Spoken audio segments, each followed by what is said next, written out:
This is the After Party, live with Kim McAllister. Pick a couch, grab a drink, and settle into the conversation.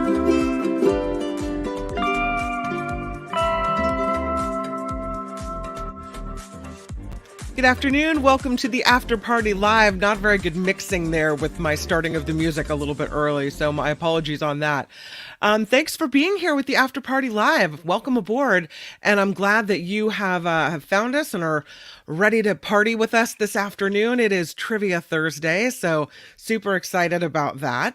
Look at you guys in the chat. Thank you for being here. I have put together today a thank you note. For all the people that have contributed to this new portion of the show. We have the ending of the show where there's a thank you notes with your names listed to all the people who have contributed previously.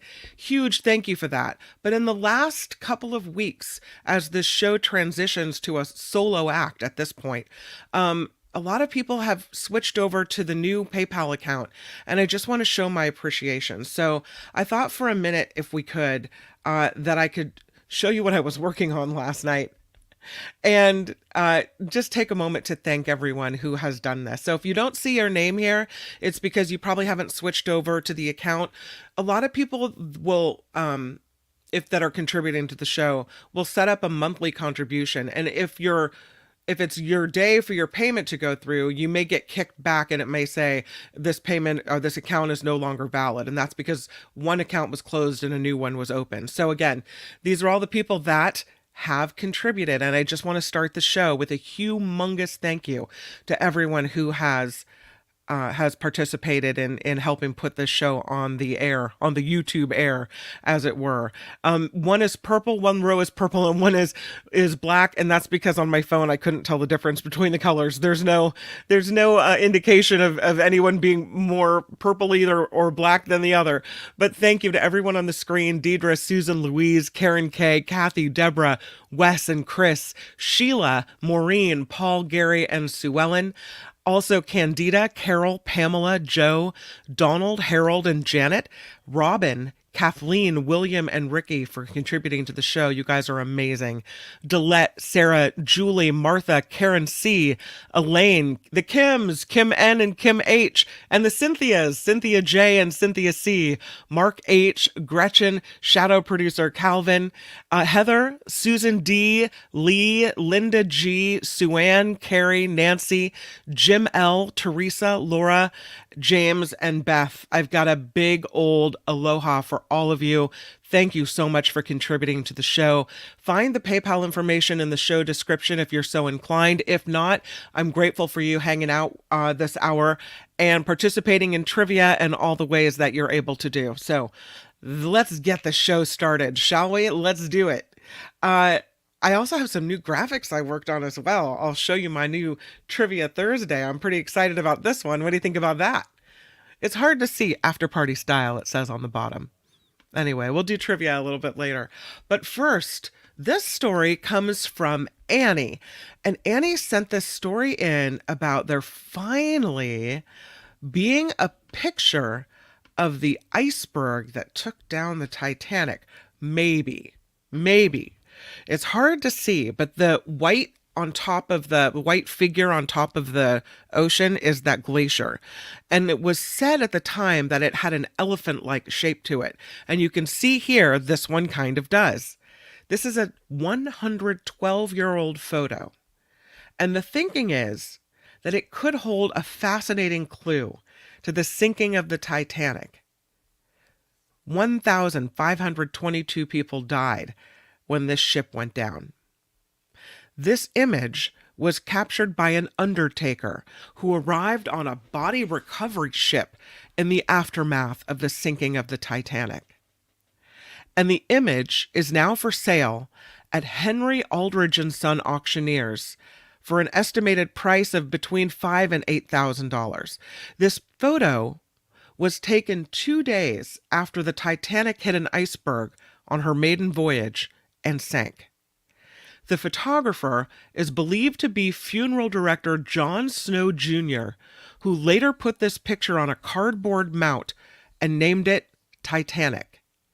it captures the open water with this very oddly shaped iceberg that, again, resembles an elephant.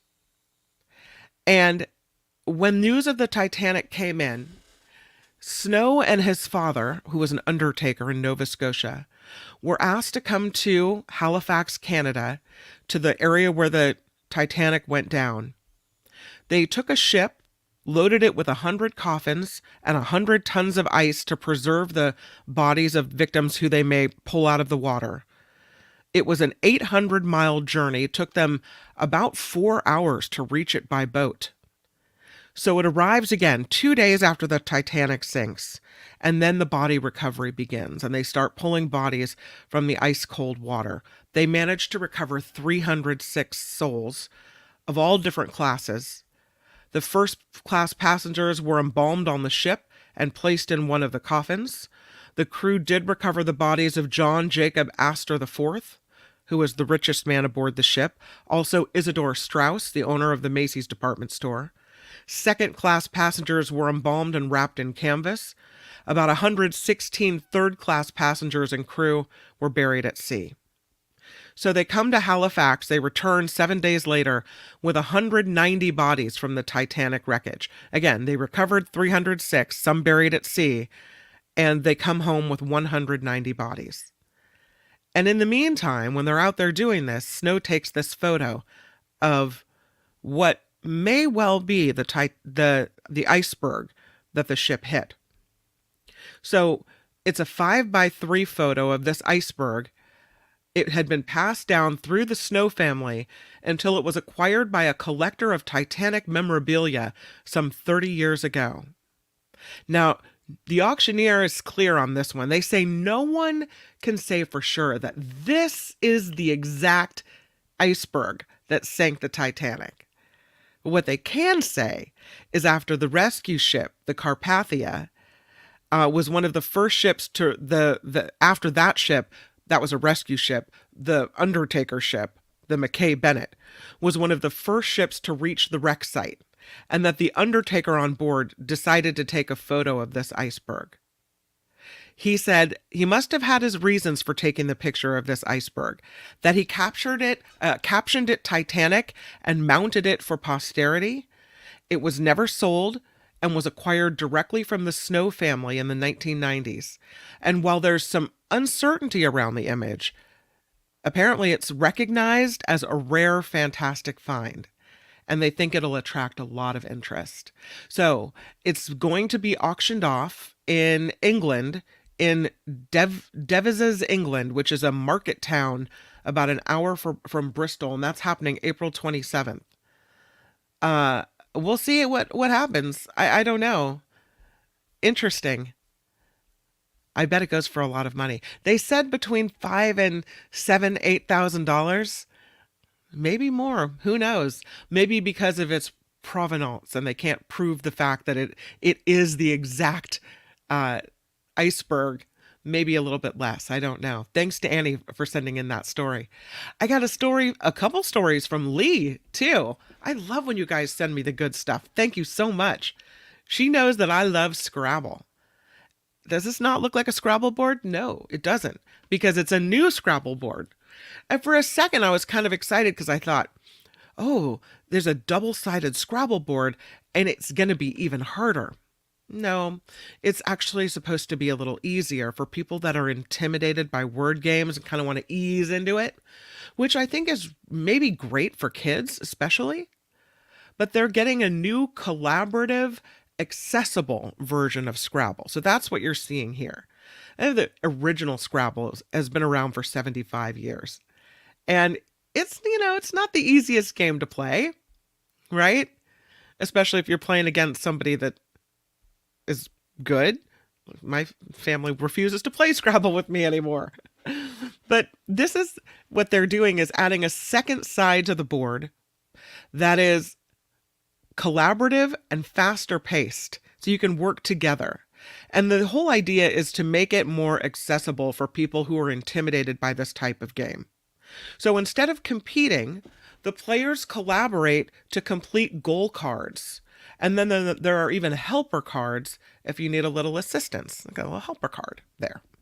So, I mean, maybe it's a good way to ease kids into playing Scrabble, or people that think they don't like word games can do that. The aim of the new game mode is to bring people together. They say Scrabble stood the test of time as one of the most popular board games in history. They say we want to ensure, this is the folks at Mattel, we want to ensure that, Mattel? My bad. I'm sorry, Hasbro. I think it's is it Hasbro? I thought it was Hasbro. Now I have to double check on that. But they say it's Mattel. My bad. It is Mattel.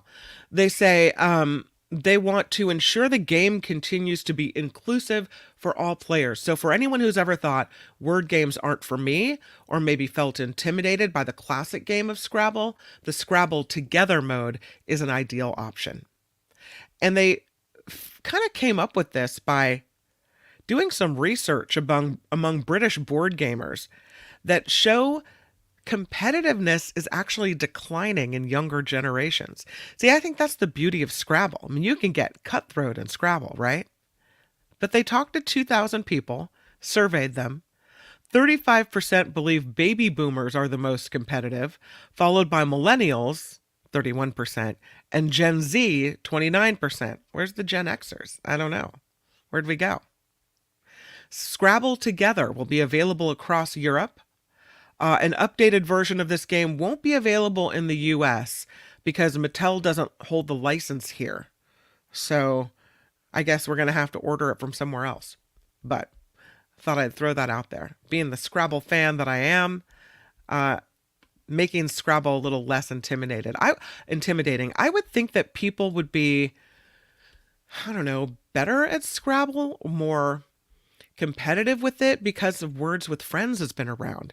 So it's easy to play online, and maybe you get good at doing that, so then you're better at the actual board game.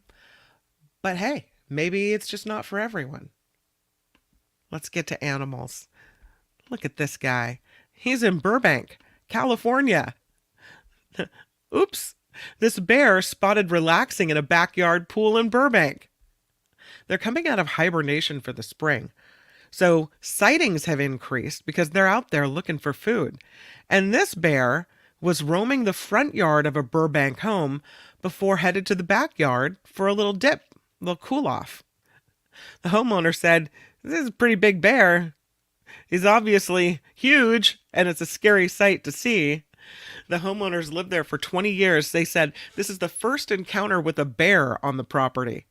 They saw him coming in, strolling in this way. He said he comes by the pool, he takes a little dip, he goes to his back scratches back on a nearby palm tree, spends about 5 minutes or so, and then strolls away like nothing happened, as bears do. This bear was first spotted early Sunday morning in the neighborhood in Burbank, at one point going through some garbage cans. There's footage of him kneeling down, going through the garbage. Spent about 15 minutes at this house eating the trash they'd thrown away in the garbage cans.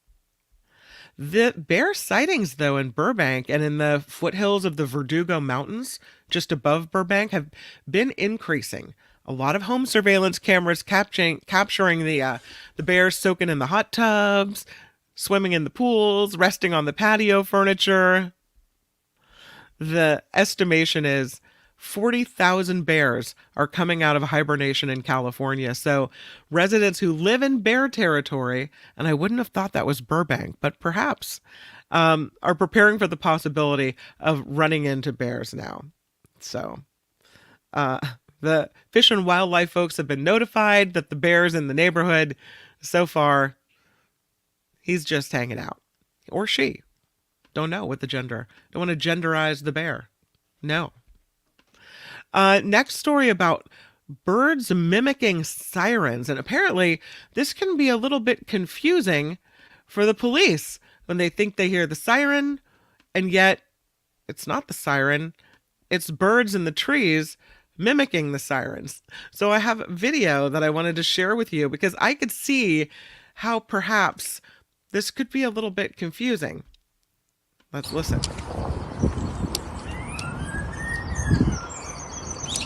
And they even have the the European siren.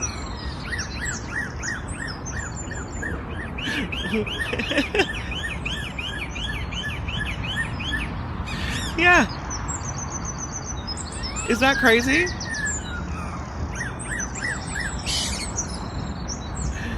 It happened in Thames Valley. Police said they thought that their vehicles, something was wrong with the sirens. No. Nothing's wrong with the sirens. It's the birds in the trees. Yeah, but they came out, took a look at all that, and they realized that, yeah, it was actually the birds in the trees, chirping in the trees, replicating the sound of a two-tone siren. It was a copycat call, they said. It wasn't an April Fool's joke, because they were thinking that as well. But the officers were a little bit confused. They said it was so accurate that they thought maybe the sirens were broken on the cars or something like that was happening. They said from our workshops that test out the two-tone tune to officers deploying to jobs, this little fella's been patiently observing the noise to try to recreate it. The thought is that maybe it's a starling in the tree, and they're known for their ability to mimic man-made noises. But that's definitely a new one. I don't know if you saw this story about foxes. It turns out that at one time, dogs weren't man's best friend. It appears foxes were humans' best friend. And researchers know this because they found an ancient grave in what is currently northwest Argentina. And a person had been buried with their canine companion, but it wasn't a dog. It was a skeleton of a type of fox. And the relationship between humans and dogs are thousands of years old, but fresh analysis of evidence from a Patagonian burial dating back 1,500 years hints at a very similar connection between humans, a hunter-gatherer in South America, and this large extinct species of fox. Dusicyon avis is the name of the species. So they uncover this nearly complete Dusicyon avis skeleton, large fox skeleton, buried alongside of a human in northern Patagonia in 1991. So there's no cut marks on the bones. The fox had not been eaten. They think that given the fox's species and age, the examination of the collagen in its remains, that it ate the same food that this group of humans did, along with the skeleton's placement in the grave and the animal's diet. It suggested this fox was tame and might have been kept as a pet. This is in a new study published in the journal Royal Society Open Science. And it's more evidence, according to researchers, from burial sites on other continents indicating that individual foxes were tamed by humans and shared the connection based on companionship. So I thought that was interesting because I never realized that we had a connection with foxes. I don't know what, I guess I would think, well, what if it was just this one person that happened to make this connection with a fox? But I guess there's evidence showing that this may have been more widespread. Well, from a serious scientific animal story to now a bit of a wackier story. There's a pet names contest rolling up. This is a pet insurance company who's inviting the public to vote on some of the most unusual pet names for its annual Wacky Pet Name Prize. All right? And some of these names are really funny. So I'm going to read you some of the finalists. There's categories: the dog category, the cat category, and then we have the exotic pet category. So the finalists in the dog category: Boots with Fur. Boots with the Fur is the name of the animal. Chug Chug Pickles. Lil Richard Simmons sweating to the oldies. Lord Waddles. Lulu the Conqueror. Molly from Corporate. Mr. Pizza Puff. One Love Tiny Dancer Princess Margaret Rose Windsor. Team The Bandit Player and the News. So those are dog ones. The cat ones I think are great. Balsamic Vin, Car Alarm, Itty Bitty Kitty Committee, Meownaise, Minerva Meowgonagly, Necronomicat, Samsung Family Hub Refrigerator, Skull Crusher, Steph Purry, and Tony Scarface Baloney. To the exotic category now. There's a rabbit named Beelzebun, a ferret named Boo Boo Bean, a snake named Boop Noodle, a guinea pig named Cow Pig, a tegu lizard named Frosted Mini Wheats, a macaw named Magic Nugget, a tortoise named Mid-Size Sedan. I think that's my favorite of all of them. A ferret named Mumbo Jumbo, a pig named Snoop Hoggy Hog, and a rabbit named Thor Odinbun, God of Bunder.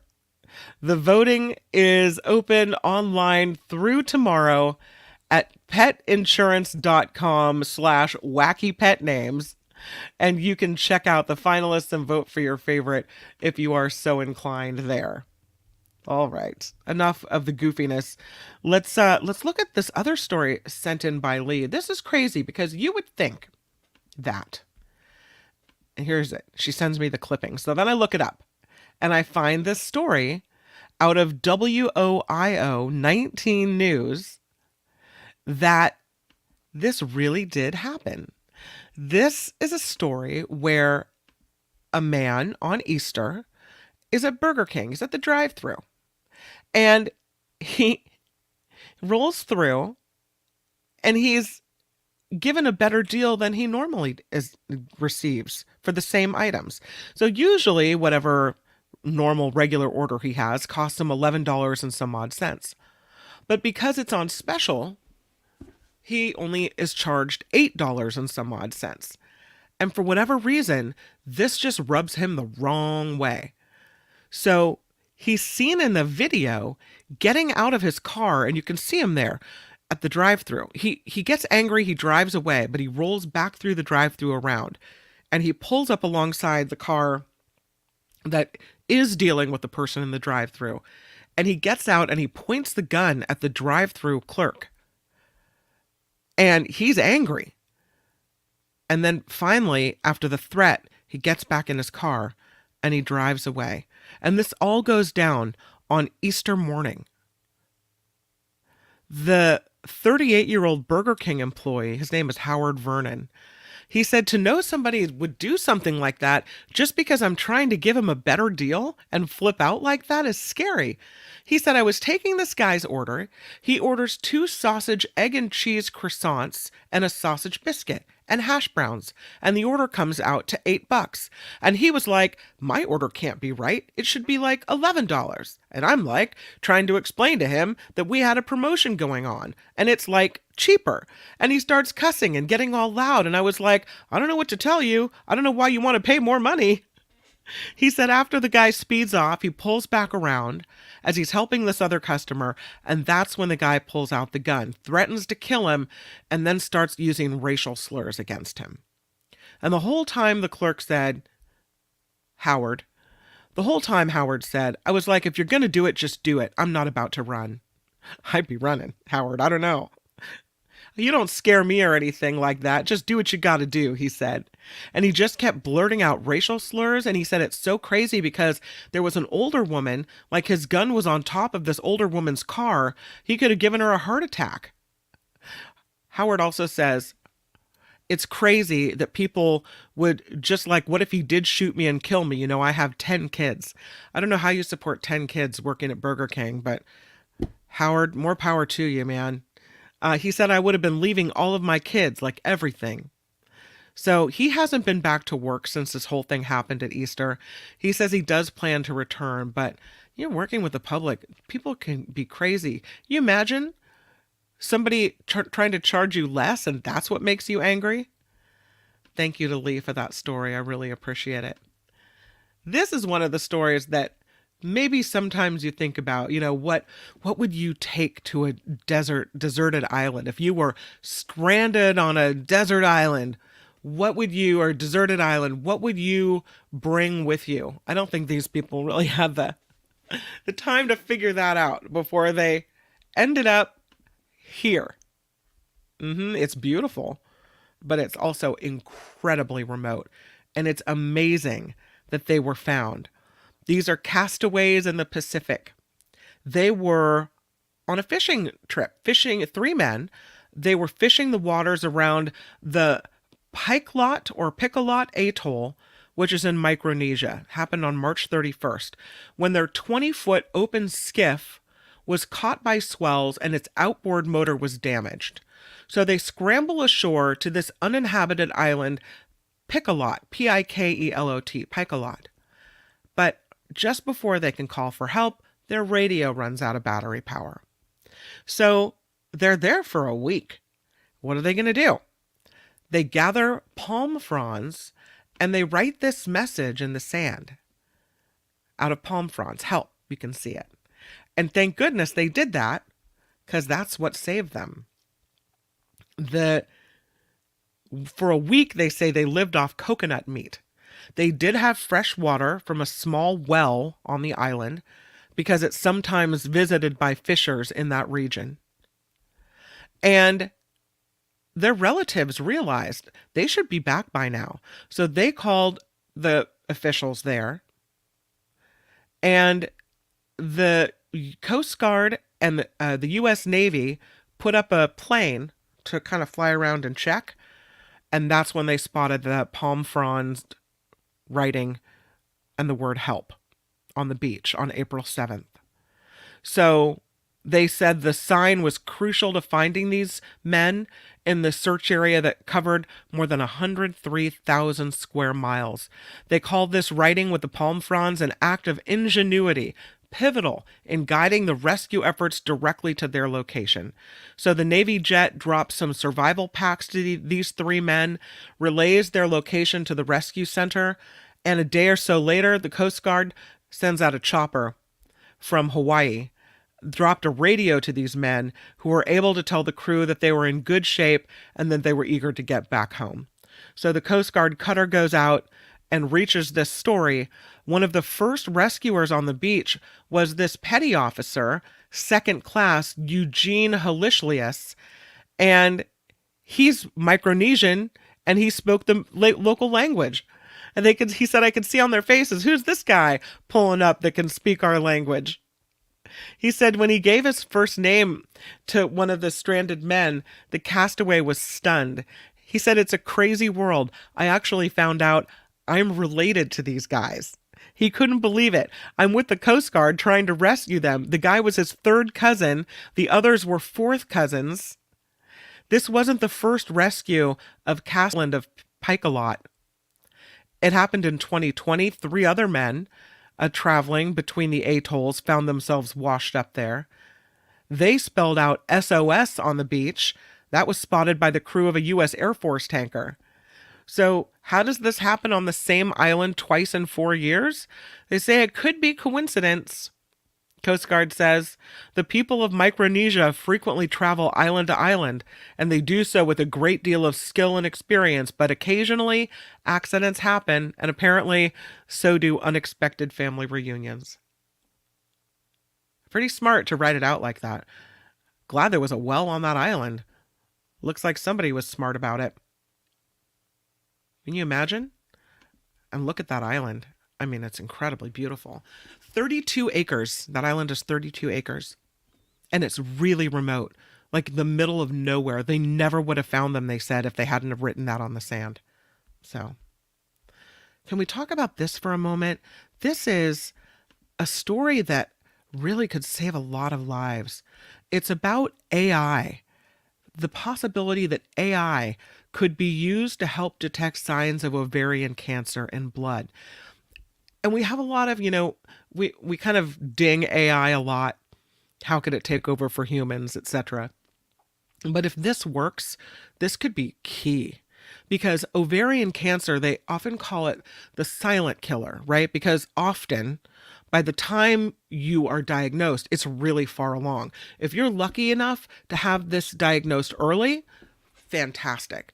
And I'm sure there are a lot of cases where people are diagnosed that, it's a good outcome. But for a lot of people, actually, for one woman I went to high school with, by the time she found out, it was way too late. And she died in her early 40s. So this is the fifth leading cause of cancer death in the United States. And as just mentioned, ovarian tumors are often lethal because they typically don't cause symptoms in their early, more treatable stages. So, again, by the time they're uncovered, often things have spread. So, this is a new piece of research where a highly accurate liquid biopsy or blood test for ovarian tumors could possibly work. So the team from Johns Hopkins focused on tiny fragments of the tumor's genetic material present in the patient's blood. And they say because cancer cells are rapidly growing and dying and have chaotic genomes as compared to healthy cells, patients with cancer have different patterns of DNA fragments in their blood than patients without cancer. This according to the study's author. By carefully analyzing these fragments across the entire human genome, they said we can detect subtle patterns indicating the presence of cancer. So the researchers left it to an artificial intelligence program to analyze the DNA blood fragmentomes of women with and without ovarian cancer. And the AI program combined that data with measurements of blood levels of 2 ovarian cancer biomarkers. The study involved 134 women with ovarian cancer and 204 women without, and 203 women with a benign mass. And the results of this study are being called very impressive. The test had a specificity of 99%, meaning that there were almost no women who got a false positive from their screening. The sensitivity in this AI test picked up ovarian cancers varying by cancer stage. It spotted stage 1 cancers 69% of the time, stage 2 cancers 76% of the time, stage 3 85% of the time, and stage 4 100% of the time. The level of accuracy significantly outperformed that of blood test based on a certain protein alone. So they need to do larger studies on this. This isn't big enough. But it's really promising, and they just presented it at this medical meeting and in this peer-reviewed journal. So this could be the way that ovarian cancer can be detected early, because even if you go in every year for your general checkup at the OB's office, right, at the gynecologist's office, sometimes they miss things. And again, unless you're having pain, it's really hard for people to sometimes figure out exactly what's going on with you. So a test like this could be key. This is the story. I don't really understand the why of it. But it's about the gig worker economy and how, if you're a gig worker, like trying to cobble together a bunch of different jobs to make ends meet, like, I don't know, me, that it could lead to a higher risk of alcohol-related illnesses. The gig economy, they say, could be setting up young adults for drinking problems later in life. People who take poorly paid temp jobs or jobs as freelancers or independent contractors, apparently, according to this research, are 43% more likely to develop an alcohol-related illness than those with full-time permanent employment. This is a study published in the journal Occupational and Environmental Medicine. And it's mostly young people, they say. It's in a sensitive period in life concerning the initiation and formation of health-related behaviors like alcohol use. And so young adults with precarious employment, according to this research, might use alcohol as a coping strategy for stress and form a habit of consuming larger quantities of it compared with people in standard employment of the same age. So they looked at 340,000 people. This is a pretty big study, born between 1973 and 76. And they followed them and their employment status 3 years after they graduated from the highest level of education that they attained. 3 years was deemed to be the most suitable time to pinpoint the end of school to work transition. And they categorized each person's employment as precarious gig employment, long-term unemployment, substandard employment, standard full-time, etc. 39% of young adults had standard employment, 32% had substandard, 13% had precarious. And then they looked at their health records. And they found 2% of the participants were treated at least once for an alcohol-related illness over a 28-year time span. 2/3 of those were men, actually. And people with the precarious gig jobs initially appeared to be almost twice as likely as those with full-time work to have an alcohol-related illness. So I guess maybe I'm in trouble. Pretty soon I'm going to start drinking. If I show up drunk, you'll know it's because I'm doing the gig work. I don't know. All right, let's get to it. You ready? It is Trivia Thursday. That's right. I like my new little sign.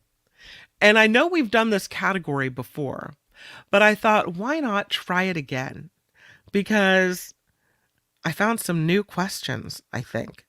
Anyway, this is a category, beverages, speaking of alcohol problems, but it's not all alcohol related. There's a lot of soda. There's a lot of other things in here as well. So the first question I will ask is, other than water, what's the most consumed beverage? So we'll do an easy one. We'll start with an easy one.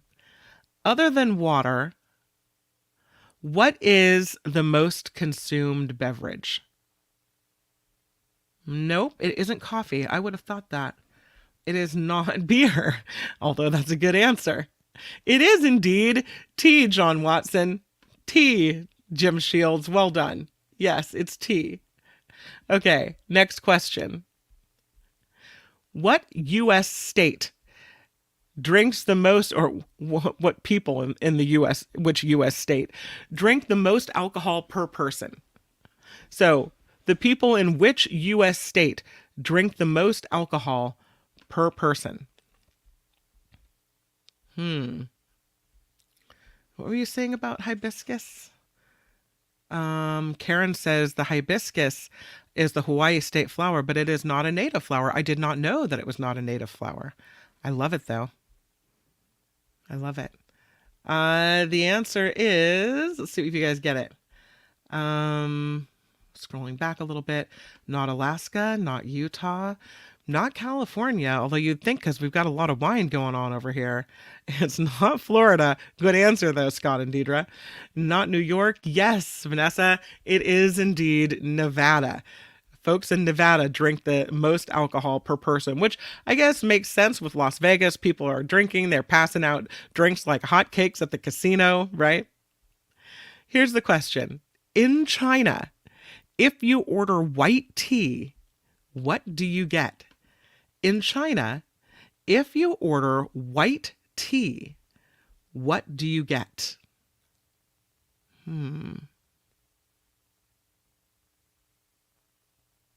Sick. I hope not. No, you don't get cocaine. No. You don't get milk, and you don't get sake. You don't get milk tea or hot dog water. Good answer. Good callback. You get, interestingly, you get boiled water. That's all you get. If you order white tea, you get boiled water. Well done, Vanessa. Here's the question. Pulque is a beer made from what? Pulque, Pulque, don't Google it, is a beer made from what? Pulque is a beer made from, I don't know, not coconut, not seaweed. Good thought, though. Not yak milk, Jim. Kind of. I will say it's plant-based. Yeah. Pulque beer. No. Yes, Gordon.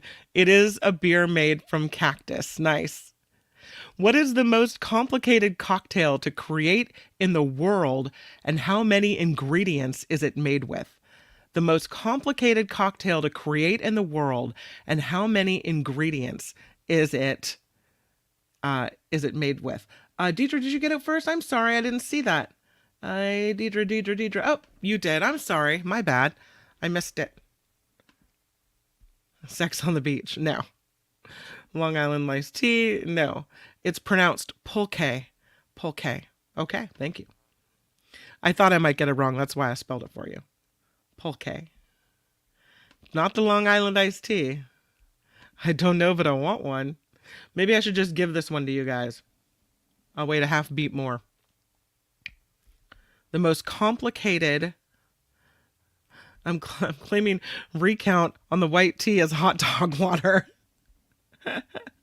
I don't know about that. Rocky Mountain beer bear effer, which is made from draining the bar mat at the end of the night. Gross. No. Okay, the most complicated cocktail to create in the world is called the Commonwealth. To honor the Commonwealth Games in Glasgow, it's made with 71 ingredients from around the world. So that's why it's the most complicated cocktail. 71 different ingredients. What cocktail is made with white creme de menthe and brandy? White creme de menthe and brandy.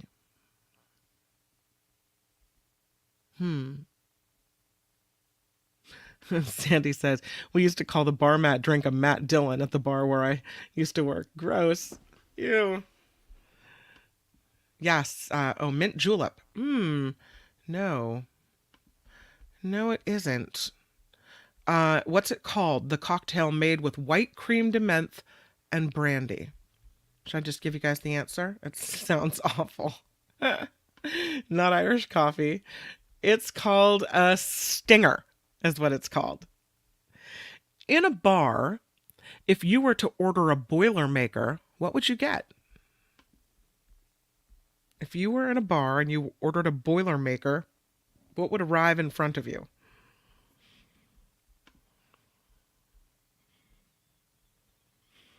We need music. Beer with whiskey. Beer and whiskey. A shot of whiskey dropped into a beer. The answer is a shot of whiskey followed by a glass of beer. Well done, people. Between which years was the alcohol absinthe banned in the United States?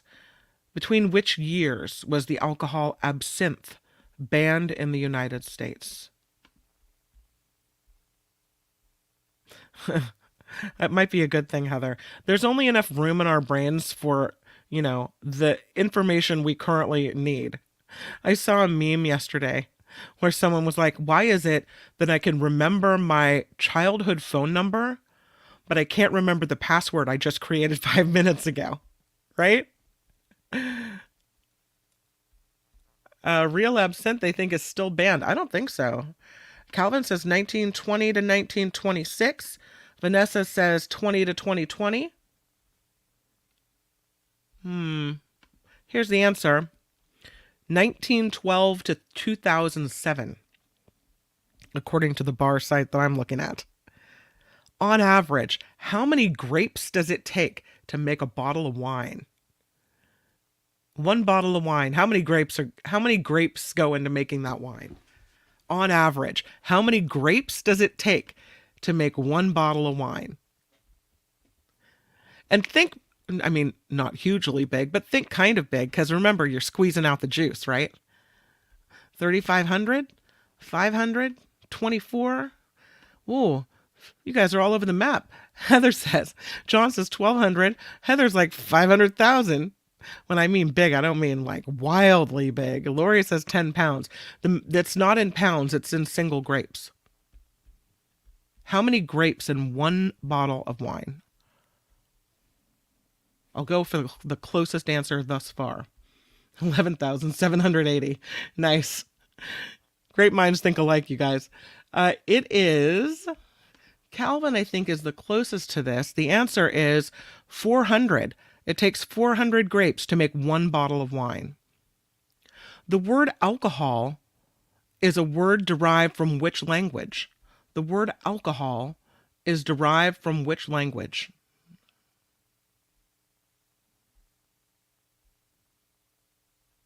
I would not have known this. Yes, John Watson, it is Arabic. Nice. It is Arabic. I didn't know it.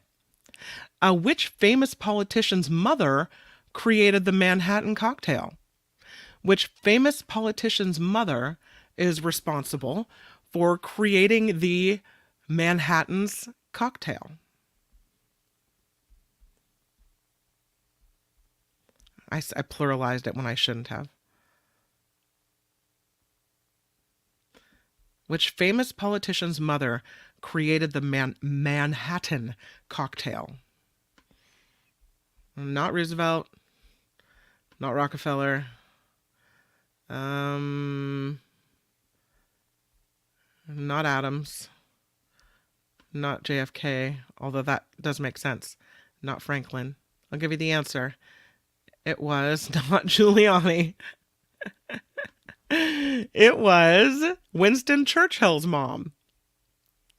What is it called when a bottle of champagne is opened with a sword?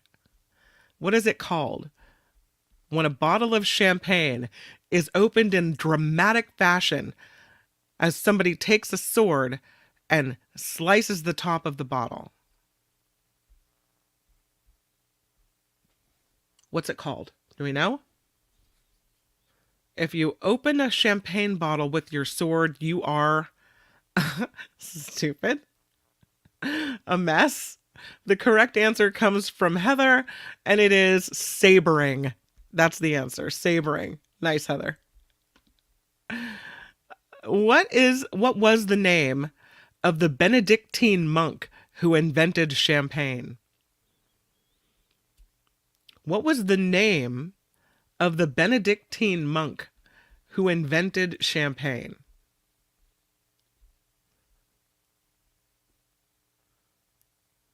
My nieces do that at Christmas. You guys have a fun Christmas house, was what you have, Eileen. His name was Benedict? Because he's a Benedictine? No, his name wasn't Benedict, but I like the way you think. Yeah. Monk drunk? Nope. Chuck? Daryl? Yes, it was Dom Perpignan. I'm gonna choose to think that was a misspelling. It was Dom Perignon. Yes. Yes, it was. Heather and Wes for the win on that one. In what year was the energy drink Rockstar introduced? In what year was the energy drink Rockstar introduced? George Santos. No, that's not his name. Rockstar. Sandy says 2000. Deidre says 1998. Yeah.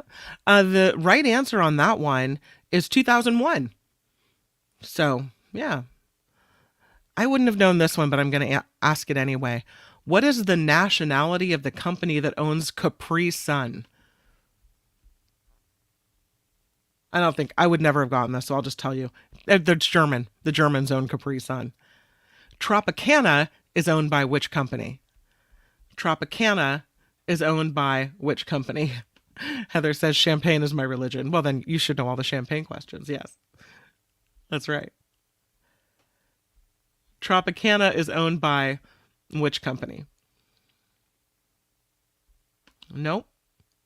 And yes, Deidre gets it right. Pepsi owns Tropicana. Sandy got Capri Sun. Wow. I didn't notice that. Go back and look. Oh, yep. It's German. Absolutely. Well done, Sandy. I didn't think anybody would get that one. What is the primary flavoring ingredient in root beer? What is the primary flavoring ingredient in root beer? Are you my mom? I don't think Heather is anybody's mom. Sassafras. That's exactly right, Deidre. Well done. It's sassafras. I think it's sassafras. Yeah, sassafras. In what year was Coca-Cola launched? In what year was Coca-Cola launched?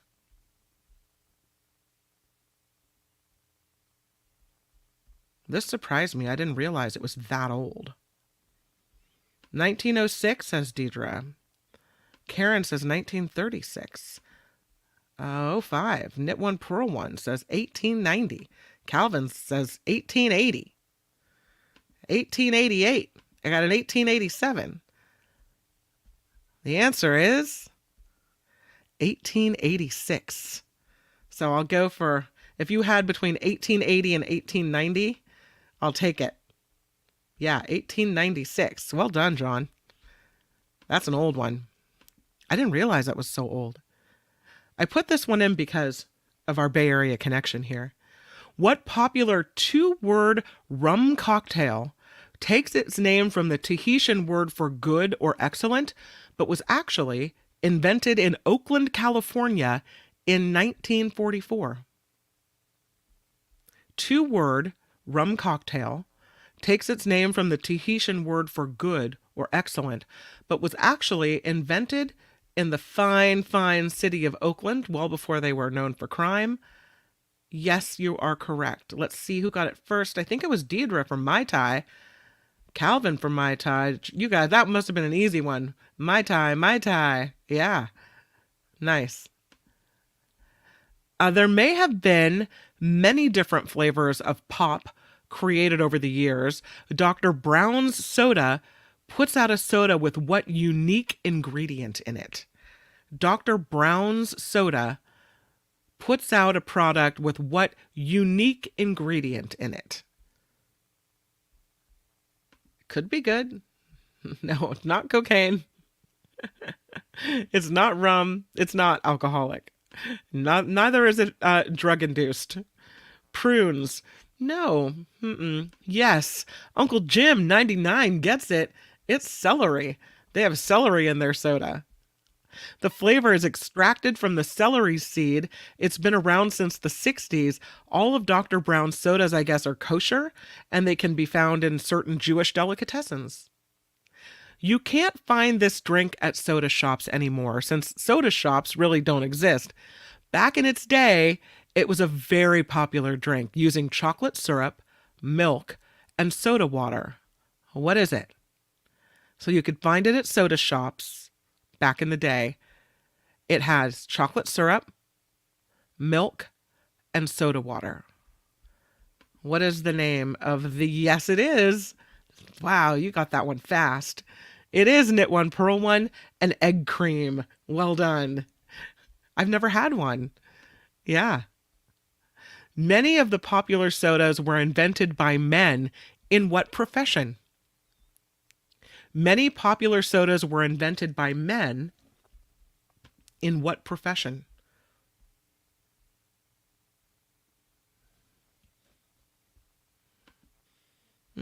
Close, Karen. No. No, not beer brewing, not barbers. Kind of in the medical profession, but you need to be more specific.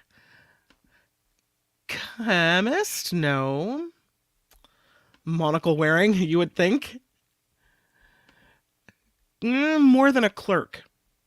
They were not dentists. Yes, I'll give it to Jim. They were pharmacists. Many of the popular sodas were invented by not soda jerks, but pharmacists. Nice, Jim. Well done. Pharmacist examples are John Pemberton, who was a pharmacist who invented Coca-Cola. Pepsi was created by a pharmacist from North Carolina. Waco, Texas pharmacist invented Dr. Pepper. So, in China, they have a drink made from an ingredient that has been used in a specialty soup for hundreds of years. What unique ingredient gives bird's nest drink its flavor? It's a unique ingredient in bird's nest drink. A Chinese drink. What's in there? It's not shark fin, thank goodness. Although I might prefer to eat that, which is a sad statement. It's not bird poop, but you're on the right track, my friend. Yes, it is indeed bird spit. It's gross. Well, It's gross to me. I shouldn't say that. Maybe it's the best drink you've ever had in your life. And if we're going to eat bird meat, then what's wrong with bird spit, right? Come on now. This is an interesting one. I would not have gotten the answer, so I might not give you guys long for this one. But another interesting soda comes from Japan. What ocean ingredient is the drink unagi nobori made of? What ocean ingredient is in unagi nobori? I've just had the bird's nest at Trader Joe's. I hope there's not bird spit in there. Ew.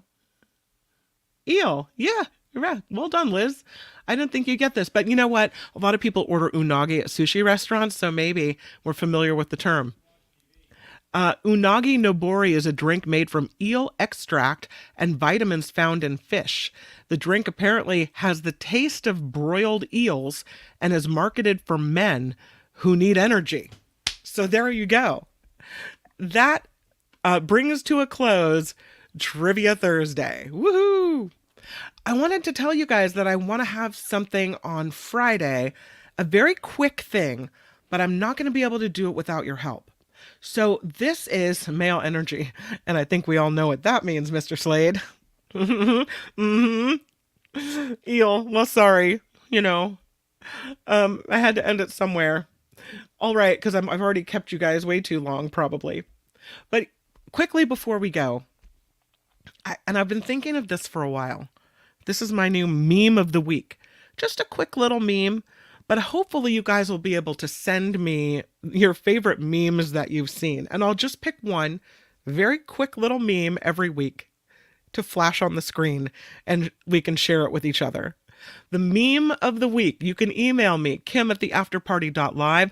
Also, kgoinexile@gmail.com, another way to get a hold of me. And I may email you back from one of many email addresses. I don't know why I have so many right now, but feel free to email me at whichever address you can get a hold of me at, or whichever one I've responded to you from. But kim@theafterparty.live, kgoinexile@gmail.com will all work, as will my name at gmail.com. So this is a meme of the week. And if you see anything that you think is worthy, please ship it over, because I'd love to have it and showcase it. And we'll do that on Friday. So by the time Friday rolls around, maybe you've seen something that made you chuckle or, piques your interest. I thought that might be fun to do. Okay. Thank you for hanging out with me on Thursday. Thanks for participating in Thursday Trivia. And again, thank you to everyone who has taken the time to contribute to the show. I really appreciate it. I want to say that if you can't, I completely understand that too. And I'm grateful for you being here. But thank you to all these folks that have really helped keep this show going. I so appreciate you. And again, a huge after party aloha to you. You can see I love the hibiscus. I saw a hibiscus online last night. I've never seen the color before, so I think it's AI created. It was white and yellow with purple tips. I'll see if I can find it again and show it. So pretty. All right, until tomorrow. And again, tomorrow, no Nikki Maduro show. Mark Thompson show starts at 11. It's going to be a really good one. We'll have Michael Schur. We'll have Michael Snyder. We'll have Friday Fabulous Florida. And we're going to have a special guest for Friday Fabulous Florida as well. So it's going to be a great show. And then I'll see you back here. We'll do a meme of the week tomorrow on the After Party Live as we start our new segment. A little segment. A mini segment anyway. Make it a great day, everybody. Have a great rest of your afternoon. And I'll see you tomorrow. Bye-bye. The After Party Live would like to thank the following contributors and viewers like you.